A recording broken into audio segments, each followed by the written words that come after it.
ایک دن ایک نوجوان مسافر جو اپنی زندگی سے بہت مایوس تھا، پہاڑیوں کی طرف نکل گیا۔ وہ دنیا سے تھک چکا تھا۔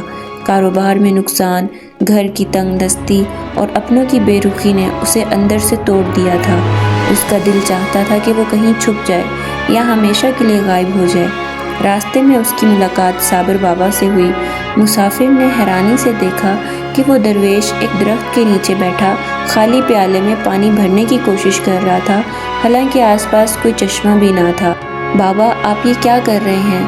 یہ پیالہ تو خالی ہے اور یہاں پانی بھی نہیں ہے، مسافر نے حیرت سے کہا۔ صابر بابا مسکرایا، بیٹا یہ پیالہ تو ظاہری چیز ہے، اصل تو دل کا ظرف ہے۔